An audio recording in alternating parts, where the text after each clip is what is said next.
Yeah, you just don't do that. Dude, this is what at the end of the fucking night, I actually enjoy doing this. When I come home after spots, getting back, I come and I fucking finish all the dishes. If there's any toys out, I put them away. Really? I fucking wipe down the counters. I fucking hate waking up to a dirty house. I hate waking up today with all of today's problems and yesterday's problems. Fuck that. Fuck that, dude. What are you clapping about? You know why? Because he fucking loves that. Wait. He loves it. That is, my wife would lose her shit. He loves it. My wife loves that. He fucking loved that. Sorry. So you get home and you make sure your wife's asleep, right? I handle shit. Dude, I am the Dude, I will literally, opposite. if I have my fucking sunglasses that I accidentally brought them in from the car or whatever, I don't give a shit if I brought them up to the bedroom. I will get up and I will walk downstairs, open up my fucking car, and I will put them in there. I will shut the door, and I will fucking go back in the house. And I will sleep like a baby. Because I don't have the stress knowing that the second I wake up and my Achilles are all tight and I'm going to get myself plantar fasciitis the second I take that first step because I know I got to go downstairs with those fucking sunglasses. I just don't do it. I don't do it. I am so fucking different than that. I come home after a set. Ba-da-ba-da-ba-da. Open a bottle I become of wine. Felix on this. You got the cigar. You're Jack Klugman. Oh, I am definitely dude. I fucking open a bottle of wine, go out to the man cave, throw on some music, put a movie on in silence, get on the treadmill, walk around a little bit, break a sweat, come inside, family's asleep, headsets Wait, you in. drink wine and get on a treadmill? Oh, one of my favorite things in the world to do. I just feel like that's something Napoleon would do if treadmills existed when he was alive. Oh, it's my favorite Get his little thing ass to do. on there. He'd have his whole thing with his sword dragging on the thing. I've been stumbling drunk on a treadmill before. My favorite thing in the world. I rode a bike 12 miles one time, hammered. For where? Back in the day when I still lived at my parents' house, I just got into riding this bike. And I fucking would ride this thing like, I rode it like 10, 12 miles on the weekdays, and then on Saturday I'd ride 18 miles. And then I didn't do, dude, I was like fucking, I was shredded. Yeah. Oh yeah, still pasty as hell, so I couldn't take off my shirt and show off my work. It was a real sad thing. But I don't know what happened. Somehow I was day drinking, but I still had to get my workout in. It was the stupidest thing I did. I got on the bike, I was fucking hammered, and I still did it. And I remember like riding across the street, I was laughing, I was so drunk. And I was just thinking like, can you imagine if my parents, if I fucking died doing that? It was so fucking dumb. They used to do that in the Tour de France. They would drink beers to kind of thin out your blood so that they could race better. That was like a thing they did back then. It's probably an old wives' tale. Somebody told them that was a good thing to do. Yeah, well, I think it was one of those things where they were like, no, it's good at altitude. It You're in isn't. the mountains. It's probably not. Yeah, no, I wouldn't. With no medical background, I'm gonna say if you're riding a bike up a mountain, you don't also want to be shit-faced. I will tell you right now, I get up on the treadmill. I'll go for about 2 miles. I'll do. Wait, I interrupted. So you get home. Yeah. I'll do it tonight. Okay? I'll do it tonight without a doubt. You get a fucking little goblet of wine. I have my wine bottle fits inside the drink holder. I have like a little platform here. I put my wine glass there. Is that how you decide which bottle of wine you're gonna get? Does like it fit in the thing? It's Yeah. too chunky and fat. This is the greatest wine we've ever had. It won't fit my treadmill. What's up with that Zinfandel over there? Oh, no whites, just reds. Is that a 2018? Throw it up. Throw on like guys, diners, drive-ins, and dives or something like backyard, barnyard builders. Dude, that guy can cook his fucking ass off. He can cook his fucking ass off. Wait, no shit. He can cook his fucking ass off. I was at something and he was there. Why? It was on Instagram. I wasn't there. You weren't at that one? I wasn't, no. Oh, I just saw that on Instagram. Yeah, I wasn't at that. I was at something else. Yeah. And he fucking, oh my God. Because you think that he goes to diners, drivers, and dives, and he's going to make like fucking, hey, this is a great French dip, which is those guys great. are legit chef. Yeah, no, it was He's crazy. fucking awesome, dude. All those guys. Bobby Flay, fucking top end. Like, all those guys. I mean, I'm super impressed. I've known of that group, meaning, like, I know Bobby and I know Guy, but like, they'd say hi to me, but I don't know them. Anyway, so go ahead. So you put on diners, drive-ins, and dives. Barnyard builders, living off the grid, building off the grid, something like that. Something that kind of I can disappear. Building off the grid, man, my mind starts fucking. Do 2 miles, and then that's when the wine comes out. And I'll walk probably an eighth of a mile. Why do you drink wine when you're? Why would you? It just adds. I can stay on the treadmill for so much longer. It's like I don't want to get off. I have a glass of wine with me. And so I'll go and I'll bang out like 4 miles, 6 miles. That's your Gatorade. Yeah, and it's just by the end I'm giggling. I feel good. I take a shower, get a bath, get in the bed, and I pass out like a fucking dream. I feel so good. Wake up the next morning, no hangover whatsoever. It's the fucking greatest. You should try. I mean, if you were drinking, you should try it. I did it at a hotel room one time. When I was drinking, I would still come home, and I would still fucking clean everything up. For real? Dude, I just got to think. I fucking hate shit in front of shit. Drives me up the fucking wall.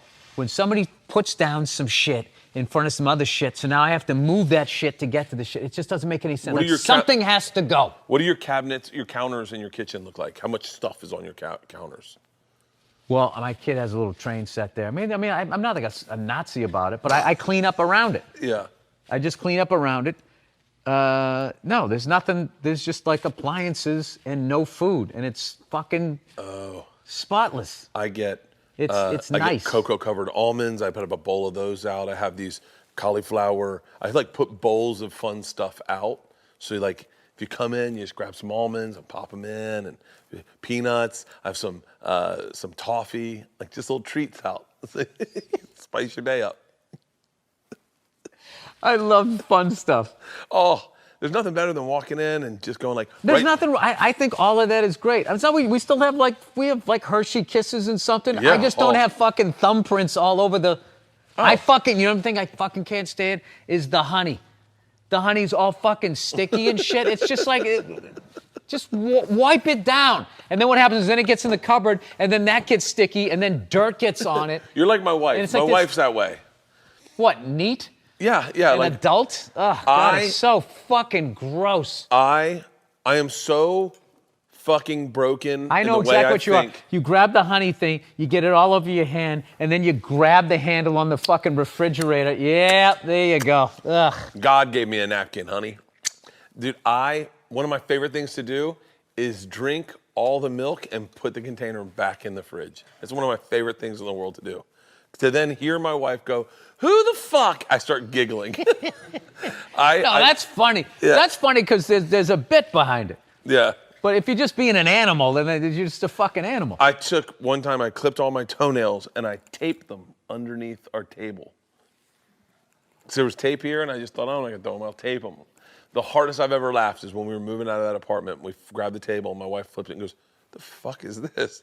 And it was a treat for me to look back and go, I remember the day I did that. I didn't think the payoff was going to be this strong. And I laughed, crying, laughing. And she was I would have taken that She looked at me and goes, I would have taken that. I would have taken my toenails and I would have put them in your fucking soup the next day. You just have to, there has to be a payment for that. You can't do that. You know something? When I lived with Bobby Kelly, yeah. Bobby Kelly was sitting in the living room around it talking to me and he was clipping his fucking nails and they were flying all over the place. I was just like, I was like speechless. I was like, "Bobby, what the fuck are you doing?" He's like, "What, dude? Fucking clipping my nails." Yeah. I'm going, but they're going all over the table. Nah, dude, they just, they go. He thought they were going to evaporate. That guy, but Bobby, it was like, he grew up in the street, I think. Like literally. So he used to tell me stories and I would just be like, "Oh, okay, now I get the nails thing." We were in Paris when I was on Travel Channel at a art place, like a museum, and it was beautiful manicured lawn in there, and the girl I was with was eating pistachios and throwing the pistachio nuts on the ground, and you could just see them everywhere. And I was like, "Hey, those don't just go away." And she was like, "God, they're nuts. Just throwing them everywhere." Yeah, it's part of nature. She goes, I go, "No, you gotta pick those up." She goes, "No, it's biodegradable. Just throw them over there." And they were like, it was like Hansel and Gretel. You could see the trail she had taken. Finally, the curator of the museum just goes, "Is no one gonna pick those up?" And I said something, and the curator went around and picked up all the shells. And I was And like, you guys are wearing shirts with American flags on it. you ever seen someone get hit with a bat before? I mean, not live. I have. Of course you have. You grew up in Florida, Fuck outside of Tampa. yes, dude. And let me tell you something. Watching someone get hit by I bet a your bat, tables at home are as sticky as a Waffle House. Oh, Everything's all smothered and covered. there's always if you put your forearm on our table, you'll get some syrup on it. That's so fucking. That's kids though. No, it isn't. Yeah, it is. It's lazy parenting. No. Yeah. I yeah, can't take yeah. fucking notes from a guy who's Yeah. only been a parent for what, like 3 years? Yeah. Yeah, I've been a parent for like 15 years. Yeah, you quit. Yeah, I'm on cruise control. Yeah. There's certain You things quit. where you just don't worry about it. You put your arms No. in syrup and you go, I guess we had pancakes this morning. Nope. No? No. It's like Segura. Segura gives me notes on parenting and I go, wait, which nanny do you tell that to? And he's like, huh? Oh. I go, the night nanny or the morning nanny or the one that stays on 24/7 and lives with you guys? I raise kids the old school way. Me, Leanne, waking up in the middle of the night, just us. And well, you had a nanny too, but It's kind of unraveling, isn't it? yeah, it is kind of unraveling. We had No, hot nannies. I don't. I don't give into that. I'm fighting a one-person fight in my house. What do you mean? I'm not having that. You know all those Steve Martin movies where he has a million kids and the house is just a complete disaster. It's just Yeah. like, hey, I'm not fucking doing that. So wait, what are you gonna do? What do you mean? What am I gonna You're do? are you gonna be the house where the kids come No, over? my kid picks up her toys. No, but you're gonna be the house when the kids come over and they're like, Dad, stay away from my dad's stuff. Yeah, you little shit. No, Bill, you got to be the dad where they're like, where you show up and you're like, God damn it, everyone's got my podcasting gear. Are you guys doing a fake podcast? And they've got all the equipment, their kids, and they're like, oh, Dad, and they drop them. And you're like, fuck, that's a microphone. That's the dad I am. Yeah. Like the shit show. Because you have a crushing need to be liked. Yeah. You're playing Eminem when you get in this fucking car with your So kids. wait, you're gonna be You're not comfortable with who you are. This is my fucking house. No, you can play no, outside. no, that's we not- we have a pool. The toys are down there. We don't want the toys. You put them away. You little animals.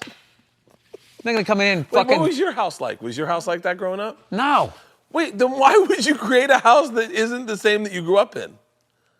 dude. My house caused me to become a comedian. I'm trying to undo that. You're sitting there talking to me like I'm some sort of fucking like evolved human being. No, but like it's just bizarre to me that you'd be the house that like you were scared to go to as a kid. You'd be like, No, I didn't say that. I'm not gonna fucking terrorize kids, but you come over, you're gonna have a good time. Dude, if they want to come out and sit down and play my drums, yeah, okay, absolutely, you what can if you do that. walk in and they're playing your drums? It all depends on like the level of maturity of my kid. Like if she's like watching, like I don't give a fuck. Dude, I've had adults come in and just fucking sit down and start playing my kid, and they do fucked up shit. Really? Well, because everybody's got to show off. They got to adjust everything to. It's like somebody. Like, don't you when a valet takes your car, he's got to adjust it to all the mirrors to his. I get that you got to see, but it's just like, what the fuck are you doing? Yeah. What are you doing? That drives me fucking nuts. Or at least Change the radio station. It's just like there's so many people out there that just don't understand where the fucking line is. They just don't fucking get it, and it's unfortunate, and it's why there's so much violence, justifiable violence out there. Justifiable violence. Sometimes it goes too far, but like there's so many people just constantly doing shit deserving of an ass kicking because you just completely lack empathy. Yeah. And under fucking standing. They're just on basic level shit. That if you're the first guy at the fucking green light to make the left, you get out to the intersection. Your job as the first person is make sure two people behind you make it. Yup. Okay? And there's fucking people who grew up out here who the light turns green and they're still sitting there at the fucking light and you beep at them, beep and beep and beep, and they sort of creep the fuck out there. Oh. These fucking idiots on the highway who pass on the right doing 90 miles an hour. Like it's an epidemic fucking problem out here. Those fucking people, all of them, just deserve it. That's why the people were getting shot at on the freeway. It's the only fucking place in the country where people are just picking up guns and shooting each other on fucking freeway. That's how bad they drive out here. Yeah. I don't like when people park on the street in front of your house and block part of your driveway with the tail of their car. Your car needs to be well past. You should be able to take the back end of their car off. You should be able Here's to my take here's the my back fa- end. here's my Yeah. favorite. Oh, I love this one. When out here, this is a fucking app. Somebody goes to turn into a fucking lane, go from this lane to this lane, and they go in like this, and then this part of the car is still blocking, in so your you lane. can't- yeah. And they're so self-involved. They're like, well, I'm in this lane, so my job's done. And then what kills me is this fucking asshole. Yeah. Cannot make this move and go over the double line, and they just fucking sit there. And then I always drive by and I beep at them, and they look at you like, what the fuck? Yep. I want to be like, do you realize the back third of your car is in my lane, you fucking asshole? Yeah. I let people go. This lady That's a today- huge one. I see somebody trying to make a fucking maneuver out here. I know how difficult it is. Yeah. I fucking do everything in my power. Go ahead. People who fucking pull in front of 18-wheelers and then slam on the brakes, not understanding how much weight that guy has. Yeah. Oh, all of them. No, you know what it is? I just like to get shit done. I like to get shit done too. I like to get shit done. I like to fucking like, and it's also, I know I'm really difficult to live with. Oh. So if I crush all this other shit. Yeah. But you're not difficult to live with. Everything's clean in your house. What's the hardest part to live with you? All right. That's the podcast, everybody. The house is clean at least, right?